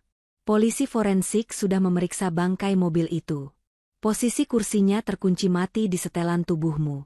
Tidak ada orang lain yang setinggi itu di keluarga ini selain kamu. Bohong. Itu rekayasa, teriak Sena, suaranya meninggi karena panik. Mbak Evina mau fitnah aku karena mau menguasai harta warisan ibu sendirian, kan? Ngaku saja. Evina menggeleng pelan, menatap Sena dengan tatapan iba sekaligus jijik. Aku tidak butuh harta warisan itu, Sena. Aku cuma butuh suamiku kembali. Suami yang kamu rampas hidupnya selama 2 tahun ini dengan obat-obatan sialanmu itu. Mendengar kata, obat, Sena seperti tersengat listrik. Matanya berkilat marah. Obat itu untuk kebaikan Mas Rio. Kalau dia sembuh, kalau dia ingat semuanya, dia bakal benci aku. Aku nggak mau dibenci kakakku sendiri. Pengakuan itu meluncur begitu saja dari mulut Sena, sebuah kebenaran yang terucap di puncak kepanikan. Keheningan kembali menyelimuti ruangan, kali ini lebih mencekam. Sena menutup mulutnya dengan tangan, menyadari ia baru saja menggali lubang kuburnya sendiri. Di belakang Evina, Rio perlahan bangkit duduk. Wajahnya yang pucat kini memerah menahan emosi yang meluap-luap. Ingatannya tentang malam itu kini utuh sempurna. Ia ingat suara musik keras di mobil, aroma alkohol yang menyengat dari napas Sena, dan teriakannya sendiri yang memohon agar Sena memelankan laju kendaraan. Lalu benturan keras itu. Gel. Dan rasa sakit saat tubuhnya diseret paksa. Jadi benar? Suara Rio terdengar parau namun tajam, menusuk langsung ke jantung Sena. Kamu takut aku benci kamu? Kamu takut dipenjara karena nyetir mabuk? Demi menyelamatkan dirimu sendiri, kamu korbankan aku, Sena? Kakakmu sendiri? Sena menggeleng histeris, air mata mulai mengalir di pipinya. Bukan air mata penyesalan, melainkan air mata ketakutan seorang pengecut yang terpojok. Nggak gitu, Mas. Aku panik. Aku masih muda, Mas. Kalau aku masuk penjara, masa depanku hancur. Mas Rio kan sayang sama aku, Mas Rio pasti ngertiin aku, kan? Mengerti? Rio tertawa pahit, tawa yang menyayat hati Evina. Kamu buat aku jadi orang idiot selama 2 tahun, Sena. Kamu rampas ingatanku tentang istriku, tentang hidupku. Itu caramu minta pengertian? Sena yang merasa argumennya tak lagi mempan, tiba-tiba mengubah ekspresinya. Wajah memelasnya lenyap, digantikan oleh tatapan dingin yang mengerikan. Ia menyadari bujuk rayu tidak akan berhasil lagi. Situasi sudah di luar kendali, dan insting bertahan hidupnya yang licik mengambil alih. Ia melirik ke arah pintu keluar, lalu kembali menatap Evina dan Rio dengan tatapan mengancam. Baiklah kalau kalian maunya begitu, desis Sena. Tangannya diam-diam merogoh saku belakang celananya. Kalian pikir kalian bisa jeblosin aku ke penjara semudah itu? Nggak akan. Tiba-tiba, Sena menerjang ke arah nakas, menyambar gunting medis yang biasa dipakai untuk membuka perban. Ia mengacungkan benda tajam itu ke arah Evina. Minggir, bentak Sena. Jangan ada yang berani lapor polisi atau panggil siapapun. Atau gunting ini nancep di leher Mbak Evina. Evina tersentak mundur, tangannya refleks melindungi perutnya. Rio, meski masih lemah, mencoba bangkit berdiri untuk melindungi istrinya. Sena, letakkan gunting itu. Kamu sudah gila? Memang aku gila. Kalian yang bikin aku gila. Teriak Sena, mengayun-ayunkan gunting itu membabi buta. Aku mau pergi dari sini. Jangan halangi aku. Mana kunci mobil Mas Rio? Mana? Kunci mobil ada di laci depan. Ambil saja. Seru Evina cepat, berusaha mengalihkan perhatian Sena agar tidak melukai siapapun. Ambil dan pergi, Sena. Jangan sakiti Mas Rio lagi. Sena mendengus kasar, matanya tak lepas mengawasi Evina dan Rio. Ia mundur perlahan menuju pintu, tangannya meraba-raba saku celananya mencari kunci mobilnya sendiri yang ternyata tertinggal di sofa ruang tengah. Ia mengumpat kasar. Sial. Saat perhatian Sena terpecah mencari kunci, Rio melihat celah. Dengan sisa tenaganya, ia melempar bantal guling sekuat tenaga ke arah wajah Sena. Bantal itu menghantam muka Sena, membuatnya kaget dan terhuyung ke belakang. Lari, Dek, keluar, teriak Rio pada Evina. Namun Sena dengan cepat memulihkan keseimbangannya. Kemarahannya memuncak. Ia tidak jadi lari, melainkan berbalik menyerang Rio yang sudah tidak berdaya. Dasar kakak nggak tahu diuntung. Mati aja sekalian, teriak Sena sambil mengayunkan gunting ke arah dada Rio. Tidak. Evina menjerit histeris. Tanpa mempedulikan keselamatannya sendiri, ia melompat menabrak tubuh Sena dari samping. Tubuh mereka berdua jatuh berguling di lantai keras. Gunting di tangan Sena terlepas dan terlempar ke kolong tempat tidur. Terjadi pergulatan sengit. Sena yang tubuhnya jauh lebih besar dan kuat dengan mudah menindih Evina. Tangannya mencekik leher Evina dengan kuat. Lepas. Evina megap-megap kehabisan napas. Tangannya mencakar-cakar lengan Sena. Pandangannya mulai berkunang-kunang. Mati kamu. Pengganggu. Geram Sena, matanya melotot penuh kebencian. Rio, melihat istrinya dicekik di depan matanya, merasakan lonjakan adrenalin yang luar biasa. Rasa sakit di kepalanya hilang seketika, digantikan oleh naluri purba untuk melindungi pasangannya. Ia menyambar lampu tidur berat dari meja nakas, bangkit tertatih, dan dengan sekuat tenaga mengayunkan lampu itu ke punggung Sena. Praang. Lampu keramik itu pecah berantakan di punggung Sena. Sena menjerit kesakitan, cengkeramannya di leher Evina terlepas. Ia ambruk ke samping sambil memegangi punggungnya yang nyeri hebat. Evina terbatuk-batuk keras, menghirup oksigen dengan rakus. Rio segera menarik Evina menjauh, memeluknya erat. Napas Rio tersengal-sengal, matanya menatap tajam adiknya yang kini mengerang kesakitan di lantai. Cukup, Sena, ucap Rio dingin, napasnya memburu. Sudah cukup sandiwara gilamu ini. Tiba-tiba terdengar suara sirine polisi mendekat dari kejauhan, semakin lama semakin nyaring. Bei Ijah ternyata tidak hanya diam di dapur. Wanita tua itu diam-diam lari ke pos satpam komplek, dan meminta tolong untuk memanggil polisi saat mendengar keributan pecah di kamar majikannya. Mendengar sirine itu, Wajah Sena berubah menjadi ketakutan murni. Ia mencoba bangkit untuk lari, tapi kakinya terkilir saat jatuh tadi. Ia merangkak mundur, menatap Rio dan Evina dengan tatapan memelas yang kini tampak begitu menyedihkan. "Mas, tolong mas, jangan biarkan mereka tangkap aku." Rengek Sena, kembali memainkan peran adik yang malang. "Aku adikmu, mas, darah dagingmu." Rio menatap adiknya dengan pandangan hampa. Rasa sayang itu masih ada, tapi rasa sakitnya jauh lebih besar. Ia menggeleng pelan. "Justru karena kamu adikku, aku harus hentikan kamu sekarang. Sebelum kamu membunuh orang lain lagi." Pintu depan didobrak. Beberapa petugas polisi berseragam masuk dengan senjata siaga, diikuti oleh Pak Arman di belakangnya. "Angkat tangan. Jangan bergerak." Sena hanya bisa pasrah saat tangannya ditekuk ke belakang dan borgol dingin mengunci pergelangan tangannya. Ia digiring keluar kamar melewati Rio dan Evina. Saat berpapasan dengan kakaknya, Sena sempat berhenti sejenak, menatap mata Rio dalam-dalam. Tidak ada lagi kata-kata, hanya tatapan penuh penyesalan dan kebencian yang bercampur aduk. Evina memeluk Rio erat-erat, menyembunyikan wajahnya di dada suaminya yang bidang. Tubuh Rio masih gemetar. Tapi kali ini bukan karena efek obat, melainkan karena sisa adrenalin dan kesedihan yang mendalam. Mimpi buruk selama 2 tahun itu akhirnya berakhir malam ini, ditandai dengan lampu biru sirine yang berkedip-kedip memantul di dinding kamar mereka. Suasana di kantor polisi malam itu terasa begitu dingin, seolah dinding-dindingnya menyerap semua kehangatan yang tersisa dari hati Rio. Jam dinding menunjukkan pukul 3 dini hari. Evina duduk di bangku panjang ruang tunggu, menggenggam erat tangan suaminya yang masih gemetar. Di hadapan mereka, Pak Arman dan seorang penyidik kepolisian duduk dengan wajah serius, siap mencatat kesaksian yang akan membuka tabir kelam kejadian 2 tahun silam. Rio menarik napas panjang, mencoba mengumpulkan kepingan-kepingan memori yang selama ini dipasung oleh obat-obatan. Wajahnya pucat, lingkaran hitam di bawah matanya terlihat jelas, namun sorot matanya kini tajam dan penuh kesadaran. Tidak ada lagi Rio yang linglung. Yang ada hanyalah seorang pria yang terluka hatinya, karena dikhianati darah dagingnya sendiri. Malam itu, Rio memulai ceritanya dengan suara parau.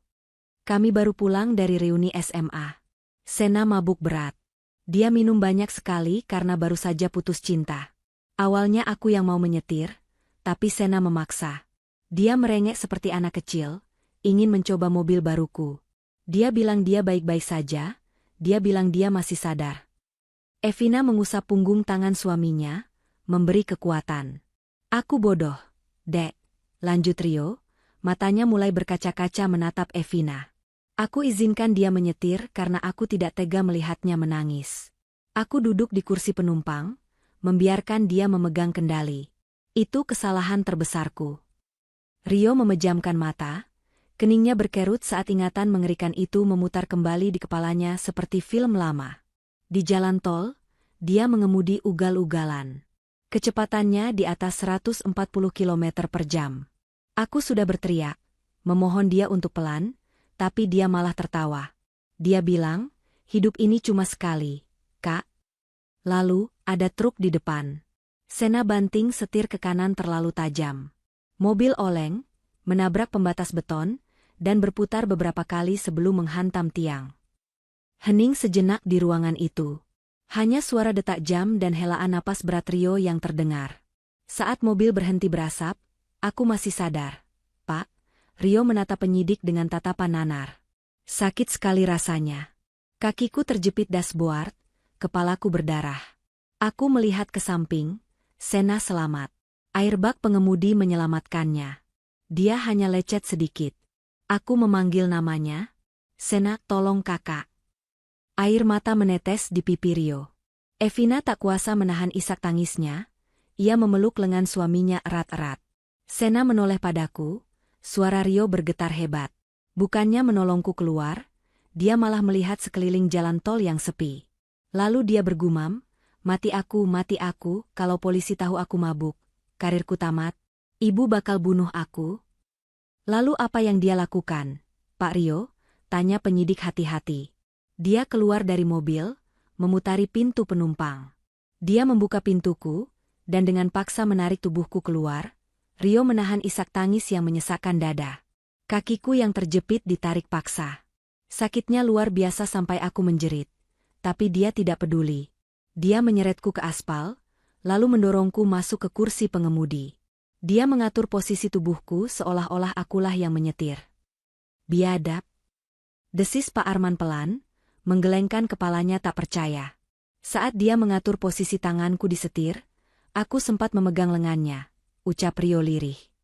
Aku bilang, Sena, sakit kenapa kamu lakukan ini? Dia mendekatkan wajahnya ke wajahku, matanya merah dan dingin. Dia berbisik, maaf kak, kakak kan anak kesayangan ibu. Kalau kakak yang salah, ibu pasti maafin. Tapi kalau aku, ibu pasti usir aku. Kakak berkorban dikit ya buat adik sendiri. Setelah itu, dia mengambil botol whisky dari jaketnya, menuangkannya ke bajuku dan mulutku, biar seolah-olah aku yang mabuk. Itu ingatan terakhirku sebelum aku pingsan karena kehabisan darah. Saat aku bangun di rumah sakit, duniaku sudah gelap.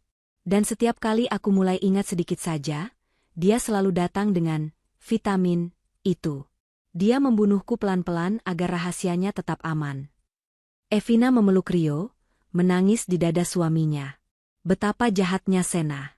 Ia bukan hanya pengecut, tapi monster yang tega mengorbankan nyawa kakaknya demi reputasi dan ego semata. 2 tahun Rio hidup dalam neraka buatan adiknya, dianggap cacat, dianggap beban, padahal dialah korban yang sesungguhnya.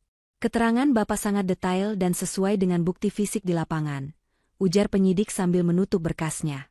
Ditambah dengan barang bukti obat-obatan ilegal dan kesaksian dokter, Sena tidak akan bisa lolos lagi. Kami akan menjeratnya dengan pasal berlapis. Kelalaian yang menyebabkan luka berat, rekayasa tempat kejadian perkara, dan tindakan medis ilegal yang membahayakan nyawa.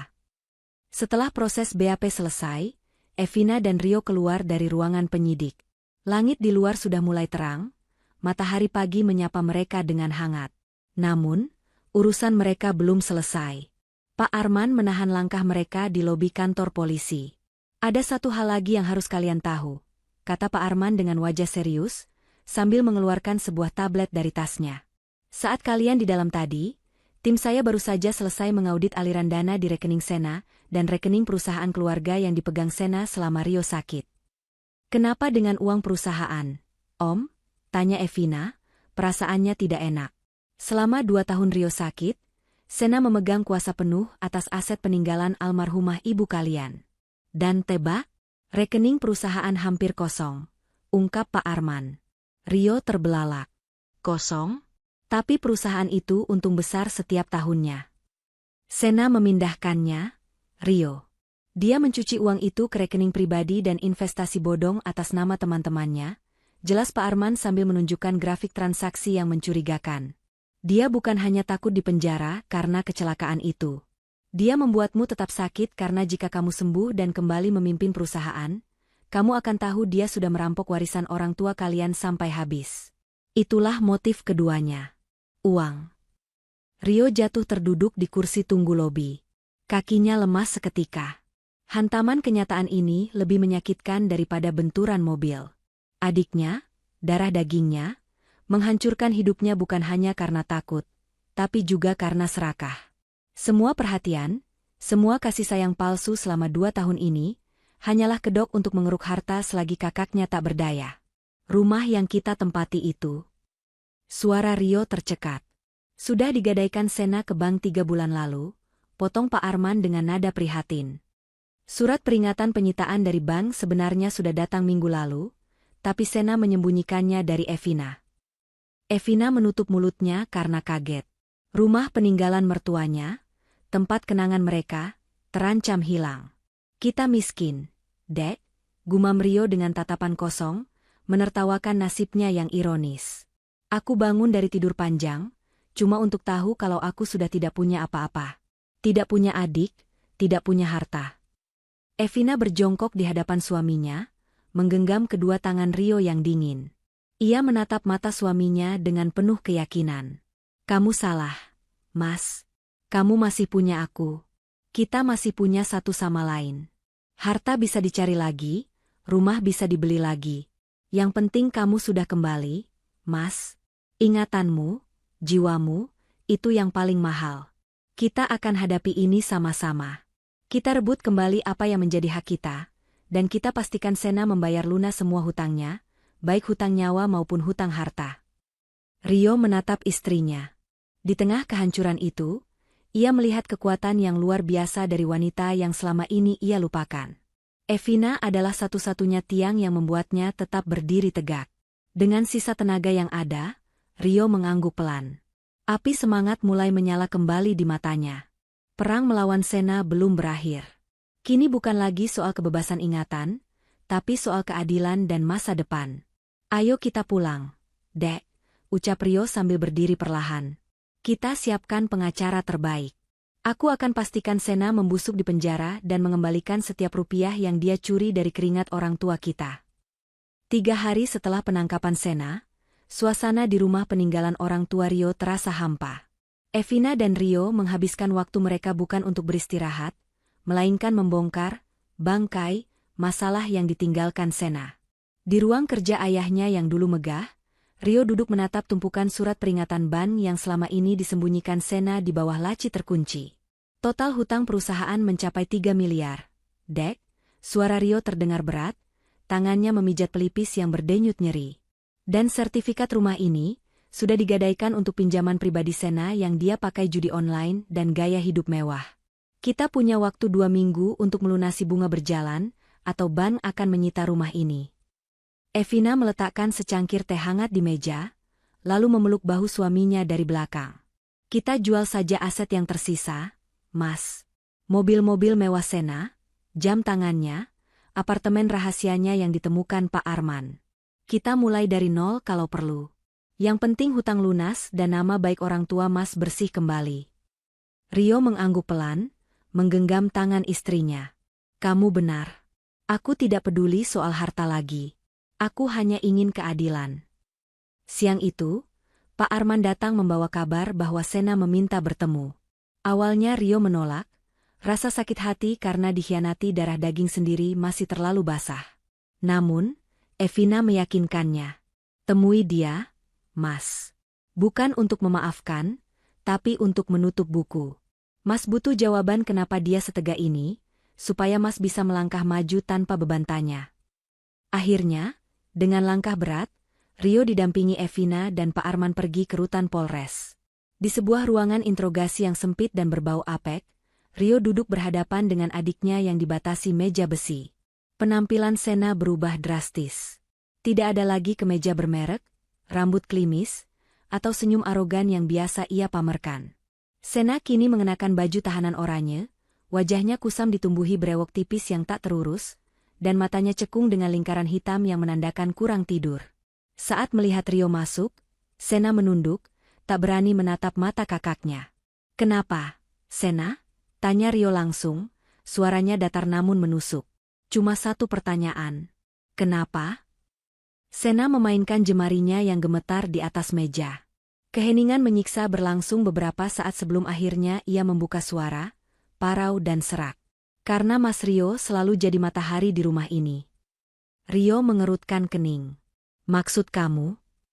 Sena mengangkat wajahnya, air mata mulai menggenang di pelupuk matanya. Ada campuran kemarahan dan kepedihan yang mendalam di sana. Sejak kecil, ibu dan bapak selalu memuja Mas Rio. Rio pintar, Rio juara kelas, Rio penerus perusahaan. Aku cuma adiknya Rio. Aku cuma bayangan. Gak ada yang peduli aku mau jadi apa, asalkan aku gak bikin malu Mas Rio. Itu cuma perasaanmu, Sena. Ibu dan bapak sayang kita berdua, sanggah Rio. Enggak, Mas. Potong Sena emosional, suaranya meninggi.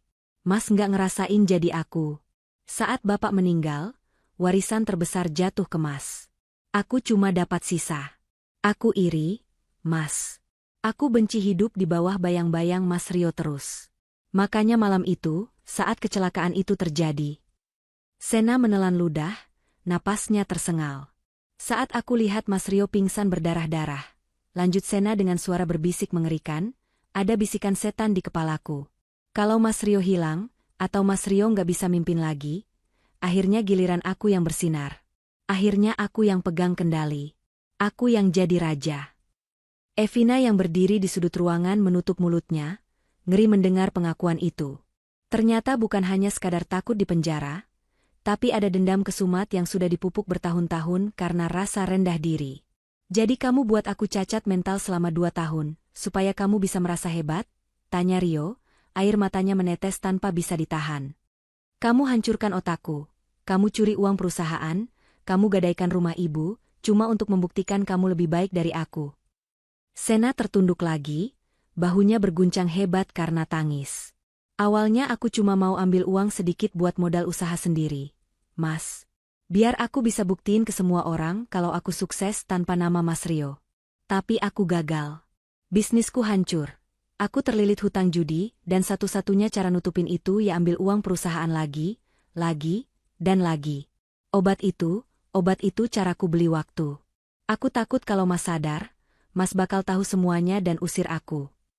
Kamu bodoh, Sena, ucap Rio lirih, penuh kekecewaan.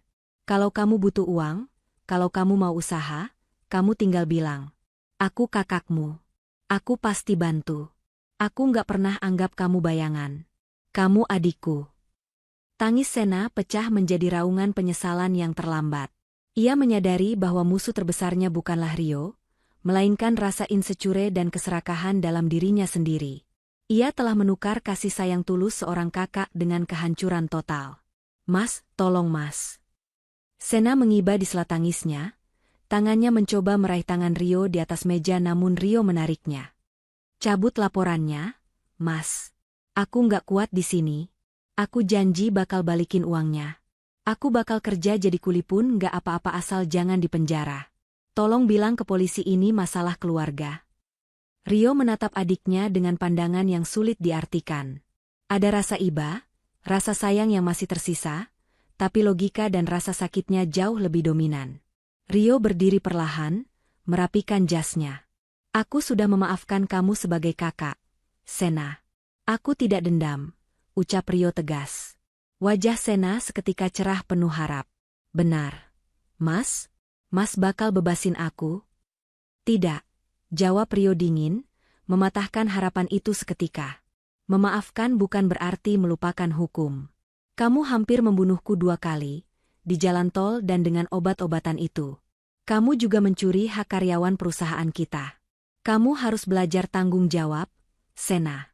Penjara adalah tempat terbaik untuk kamu merenung dan memperbaiki mentalmu yang rusak. Mas, tega Mas sama adik sendiri? Teriak Sena histeris saat Rio berbalik badan. Rio berhenti di ambang pintu, menoleh sedikit tanpa memutar tubuh sepenuhnya. Justru karena aku sayang, aku biarkan kamu dihukum. Kalau aku bebaskan kamu sekarang, kamu tidak akan pernah belajar jadi manusia. Nikmati waktumu, Sena. Renungkan apa arti keluarga yang sebenarnya. Rio melangkah keluar dari ruang interogasi, meninggalkan Sena yang meraung-raung memanggil namanya, diseret kembali oleh petugas ke sel tahanan. Di lorong kantor polisi, Rio berhenti sejenak, bersandar pada tembok. Kakinya lemas. Evina segera merangkulnya. Mas hebat. Mas melakukan hal yang benar. Rio memeluk istrinya erat, membenamkan wajahnya di bahu Evina. Sakit, Dek. Sakit sekali rasanya harus memenjarakan adik sendiri. Aku tahu, Mas. Tapi ini obat pahit yang harus dia telan supaya dia sembuh. Bisik Evina menenangkan. Di luar kantor polisi, wartawan sudah menunggu. Kasus ini menjadi skandal besar karena melibatkan keluarga pengusaha terpandang. Namun Rio memilih bungkam. Ia menyerahkan semua urusan pers kepada Pak Arman dan tim pengacara. Bagi Rio, aib Sena adalah luka keluarga yang tidak perlu diumbar menjadi tontonan. Malam itu, Rio dan Evina kembali ke rumah. Mereka mengumpulkan seluruh perhiasan, tas mewah, dan sertifikat aset pribadi yang masih bisa diselamatkan. Mereka menyusun rencana pelunasan hutang. Tidak ada lagi kemewahan, tidak ada lagi status sosial tinggi untuk sementara waktu. Tapi saat mereka duduk makan malam berdua dengan menu sederhana nasi goreng buatan Evina, Rio merasakan kedamaian yang sudah 2 tahun hilang. Pikirannya jernih. Tidak ada lagi kabut obat, tidak ada lagi rasa kantuk yang dipaksakan. Ia miskin harta, tapi ia kaya akan kesadaran dan cinta dari wanita di hadapannya. Besok sidang pertama penetapan status penyitaan aset Sena, kata Evina sambil menyendokkan nasi ke piring suaminya. Mas siap? Rio tersenyum tipis, senyum tulus pertamanya sejak sembuh. Selama ada kamu, aku siap hadapi apa saja. Kita bangun lagi istana kita, Dek. Bukan dari warisan orang tua, tapi dari keringat kita sendiri. Namun, di balik ketegaran itu, Rio tahu babak terakhir belum selesai. Ia masih harus bersaksi di pengadilan, menatap mata adiknya di kursi pesakitan, dan menjatuhkan vonis sosial yang akan memisahkan mereka mungkin untuk selamanya. Sebuah akhir yang pahit, namun harus ditempuh demi sebuah kebenaran. 6 bulan berlalu sejak malam penangkapan itu. Hari ini, ruang sidang pengadilan negeri dipadati oleh pengunjung. Evina duduk di barisan depan, menggenggam erat tangan Rio yang kini tampak jauh lebih sehat dan berisi. Wajah Rio tenang, namun matanya menyiratkan kesedihan mendalam saat menatap sosok yang duduk di kursi pesakitan. Sena, dengan kepala pelontos dan rompi tahanan, menunduk dalam. Tubuhnya kurus, kehilangan segala aura arogansi yang dulu selalu ia banggakan. Menyatakan terdakwa, Sena, terbukti secara sah dan meyakinkan bersalah melakukan tindak pidana kelalaian yang mengakibatkan luka berat, rekayasa tempat kejadian perkara, serta penggelapan dana perusahaan. Suara hakim ketua menggema tegas di ruangan sunyi itu. Menjatuhkan pidana penjara selama 8 tahun. Tok! Ketukan palu hakim itu bagaikan dentang lonceng yang mengakhiri sebuah babak kelam dalam sejarah keluarga mereka. Sena tidak menangis histeris seperti saat ditangkap. Ia hanya memejamkan mata, setetes air mata meluncur di pipinya yang tuntas. Ia menerimanya. Mungkin, di dalam hati kecilnya, ia tahu ini adalah satu-satunya cara untuk menebus dosa-dosanya pada sang kakak. Setelah sidang usai, petugas menggiring Sena keluar. Saat melewati Rio, langkah Sena terhenti sejenak. Ia tidak berani mengangkat wajahnya. "Maaf, Mas." Bisiknya lirih, nyaris tak terdengar. Rio tidak menjawab dengan kata-kata. Ia hanya mengangguk pelan, sebuah isyarat pengakuan yang pahit namun melegakan. Evina menepuk lembut lengan suaminya, mengajak pulang.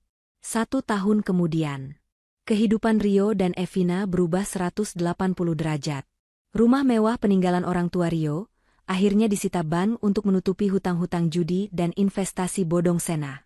Mobil-mobil mewah, perhiasan, dan status sosial sebagai keluarga konglomerat lenyap tak bersisa. Namun anehnya, mereka justru merasa lebih kaya dari sebelumnya. Kini, mereka tinggal di sebuah rumah kontrakan sederhana dengan 2 kamar tidur di pinggiran kota.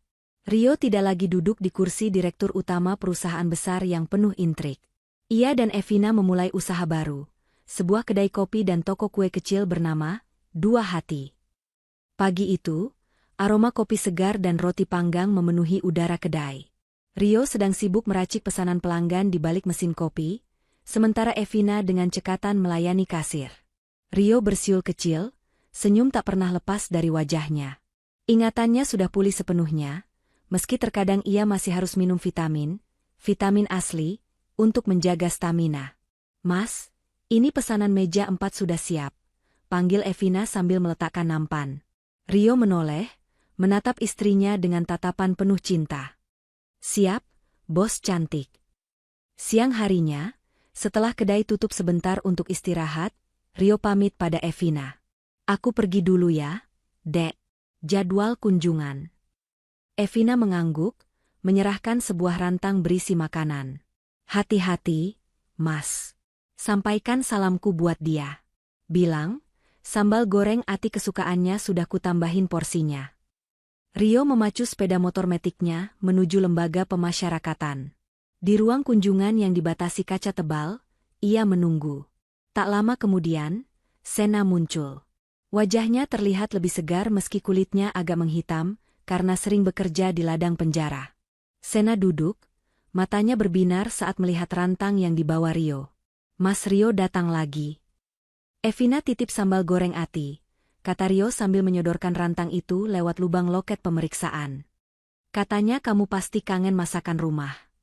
Sena menerima rantang itu dengan tangan gemetar.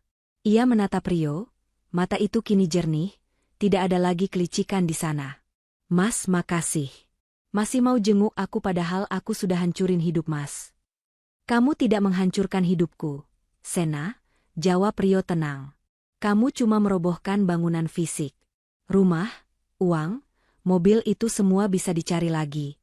Buktinya sekarang aku bahagia. Usaha kopiku lancar.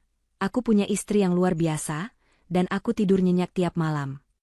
Rio mendekatkan wajahnya ke kaca pembatas. Aku marah, Sena. Dulu aku sangat marah.